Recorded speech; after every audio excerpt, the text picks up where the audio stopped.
ये देखो, फिर से शुरू हो गई। मैं तो परेशान हो गई हूँ इस लड़की से। क्या हुआ माँ, क्यों इतना गुस्सा कर रही हो?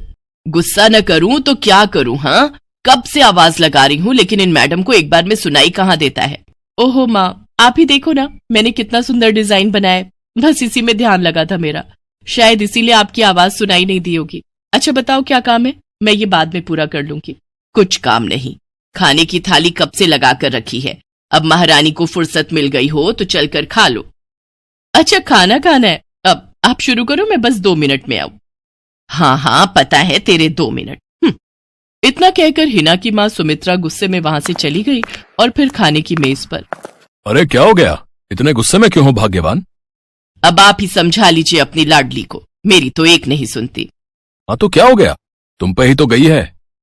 आपको मजाक सूझ रहा है? यहाँ मेरा दिमाग खराब हो रहा है, सारा दिन बस मेहंदी के डिजाइन बनाती रहती है और कोई काम ही नहीं है इसे। इसका मतलब वो सच में तुम पर ही गई है। तुम्हें भी तो मेहंदी लगाने का बड़ा शौक था ना इस उम्र में। हाँ, पर मैं घर का सारा कामकाज निपटाने के बाद ये सब करती थी। अरे ये तो खाना पीना भी छोड़कर बैठी है। सुमित्रा अपने पति सुरेश से हिना की शिकायतें कर ही रही थी कि तभी हिना वहां आ गई। क्या बनाया माँ? खुशबू तो बड़ी अच्छी आ रही है। मिल गई तुझे फुर्सत। हाँ माँ, देखो ना मेरा आज का डिजाइन, पापा देखिए ना कैसा है। सच में डिजाइन तो वाकई बढ़िया बनाया है लाडो। ये लाडो बोल बोल कर आपने ही इसका दिमाग खराब करके रखा है। मेरी जान को कितना काम है पता है, ती जा रही है, मगर ये लड़की मेरी बिल्कुल मदद नहीं करती। ओहो, आज सिर्फ खरी खोटी ही सुनाओगी या कुछ खाना भी मिलेगा भाग्यवान? सुरेश की बात सुनकर सुमित्रा की हंसी निकल गई और उसे हंसता देख सभी लोग हंसने लगे। हिना अपने माता पिता की अकेली संतान थी। हिना को बचपन से ही मेहंदी के नए नए डिजाइन बनाने का बड़ा शौक था। वो कागज पर रोज कुछ न कुछ नया बनाने की कोशिश करती और फिर उसे अपने या अपनी माँ के हाथों पर लगाती। हिना के कॉलेज की पढ़ाई भी अब पूरी हो गई थी, तो अब उसके लिए रिश्ते आने भी शुरू हो गए थे। अरे सुमित्रा कहाँ हो, जल्दी आओ। क्या हुआ जी? जरा इस फोटो को तो देखो, कैसा है लड़का? दिखने में तो बहुत ही बढ़िया है। हाँ, वो कानपुर वाले फूफा जी है ना, उन्होंने बताया इस लड़के के बारे में। अपनी हिना के लिए कैसा रहेगा? लड़का काम क्या करता है और परिवार में कौन कौन है? फूफा जी बता रहे थे कि कानपुर में इनका अपना कारखाना है, वहां ये अपना दोने पत्तल और डिस्पोजल वगैरह बनाते हैं। ये अच्छा पैसा कमा लेता है, फूफा जी की रिश्तेदारी में है। हाँ, पर उससे पहले ये फोटो एक बार हिना को तो दिखा दो, उसे लड़का पसंद आ जाए तभी बात आगे बढ़ानी चाहिए ना। अरे हाँ, ये भी सही कह रही हो। लाडो, ओ लाडो, अरे कहाँ है बिटिया? सुरेश ने फौरन जाकर कमल की फोटो हिना को दिखाई तो हिना को भी कमल पसंद आ गया। उधर कमल को भी हिना पहली ही नजर में भाग गई और इस तरह से कुछ ही दिनों में कमल और हिना की शादी खूब धूमधाम से हो गई। शादी के बाद कमल और हिना अपनी गृहस्थी में बहुत खुश थे। फिर एक शाम। ये क्या लिख रही हो हिना? लिख नहीं रही हूँ, मेहंदी का डिजाइन बना रही हूँ। अच्छा, पर कागज पर क्यों? प्रैक्टिस तो रोज ही करनी होती है ना, तो इसीलिए कागज पर डिजाइन बनाती हूँ। अच्छा, अब जरा दिखाओ तो सही। अरे वाह, ये डिजाइन क्या सच में तुमने बनाया है? हाँ अच्छा है ना, अब मैंने और भी बनाकर रखे हैं, रुकिए मैं भी लेकर आती हूँ। हिना ने अपने बनाए सारे डिजाइन्स कमल को दिखाए, जो कमल को बहुत पसंद आए और उसने हिना की खूब तारीफ की। सब कुछ अच्छा चल रहा था और ऐसे ही हंसी खुशी दिन बीत रहे थे। लेकिन फिर एक सुबह। हेलो, क्या हुआ राठी जी, इतनी सुबह सुबह फोन क्यों किया? सर आप जल्दी से आ जाइए, गजब हो गया, अपनी फैक्ट्री में आग लग गई है सर, सब कुछ जल गया सर, कुछ भी नहीं बचा सर, जल्दी आ जाइए आप। फोन पर अपने मैनेजर की बात सुनकर कमल के पैरों तले जमीन खिसक गई। फैक्ट्री पहुंचा तो देखा वाकई फैक्ट्री पूरी तरह से जल रही थी। तभी एक जलती हुई बड़ी सी लकड़ी कमल पर आ गिरी, जिसकी वजह से वो बुरी तरह झुलस गया। उसे फौरन अस्पताल पहुंचाया गया और यहाँ से सब कुछ बदल गया। फैक्ट्री के काम को बढ़ाने के लिए कमल ने हाल ही में कई सारी नई मशीनें लोन पर खरीदी थी। मशीनें तो नहीं बची, लेकिन लोन चुकाने के चक्कर में पहले कमल की गाड़ी बिकी और फिर घर। मजबूर होकर कमल और हिना अब किराए के मकान में रहने लगे थे। फिलहाल कमल की हालत ऐसी नहीं थी कि वो कोई और काम कर सके। ऐसे में हिना ने घर चलाने का जिम्मा उठाया और वो घर घर जाकर औरतों के हाथों पर मेहंदी लगाने लगी। हालांकि इस काम से उसे बहुत कम पैसे ही मिल पा रहे थे, लेकिन हिना फिर भी पूरी मेहनत कर रही थी। क्या से क्या हो गया ना हिना, मैं किसी काम का नहीं रहा, हम बर्बाद हो गए। मैंने कहा था तुम्हें रानी बनाकर रखूंगा, मगर मेरे रहते हुए भी तुम्हें कितना संघर्ष करना पड़ रहा है। ऐसा क्यों कह रहे हैं आप बिल्कुल चिंता मत कीजिए, देखना धीरे धीरे सब ठीक हो जाएगा। हिना चाहती थी कि वो अपना एक पार्लर खोले, लेकिन फिलहाल ये मुमकिन नहीं था।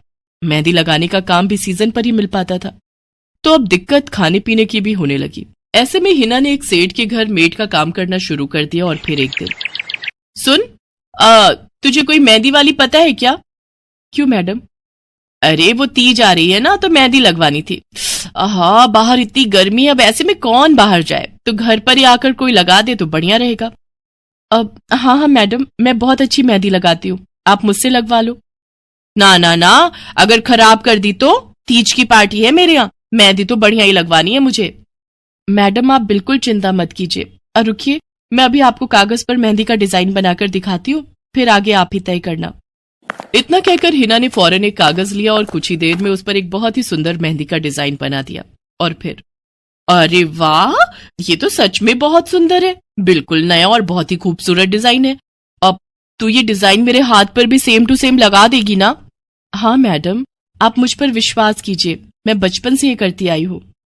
उस दिन हिना ने पूरे मन से अपनी मालकिन के दोनों हाथों पर मेहंदी लगाई। हिना ने जो डिजाइन बनाया था वो एकदम नया था और सुंदर भी। फिर अगले दिन, नमस्ते साहब, वो आपको कुछ? हाँ, मैं तुम्हारा ही इंतजार कर रहा था। ये कल शिवानी के हाथों पर तुम ही ने मेहंदी लगाई थी ना? जी साहब, मैंने ही लगाई थी। अब कोई गलती हो गई क्या मुझसे? नहीं, ऐसी कोई बात नहीं है, बस ये जानना था तुमसे कि मेहंदी का वो डिजाइन कहाँ से देखकर लगाया तुमने? कहीं से नहीं साहब, वो तो मैंने खुद से सोचा था, मैं कभी कहीं से देखकर डिजाइन नहीं बनाती।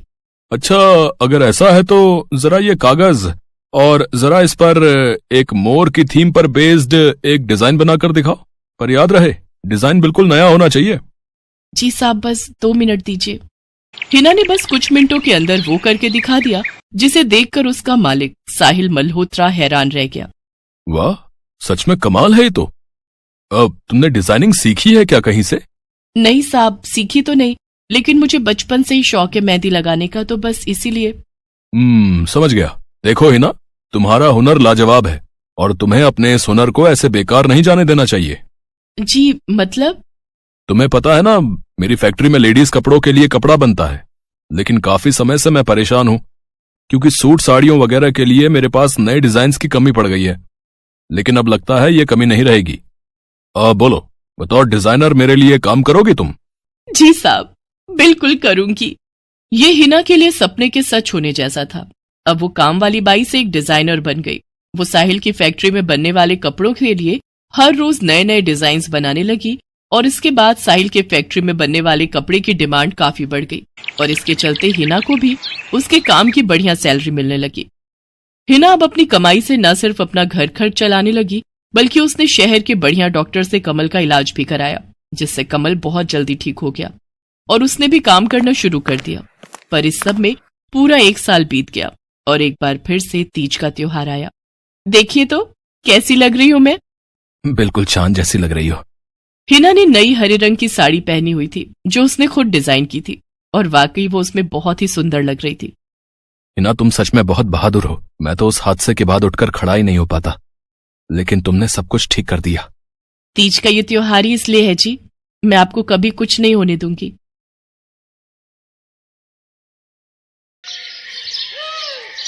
मीरा, ओ मीरा, चल तो जल्दी से आटा गूंथ दे, मैं फटाफट रोटियां सेक दूंगी। नहीं माँ, मैं नहीं गूंथ पाऊंगी, मैंने मेहंदी लगा ली है हाथ पर। क्या? सुबह सुबह तू फिर मेहंदी लगाकर बैठ गई? बड़ी मक्कार है सच में, काम में मदद ना करनी पड़े इसलिए जब देखो मेहंदी लगाकर बैठ जाती है। चल जल्दी से हाथ धोकर आ मेरे पास, मुझे काम पर जाने के लिए देर हो रही है। माँ बस आज कर लो ना, देखो ना मैंने कितनी मेहनत से कितना सुंदर डिजाइन बनाया है।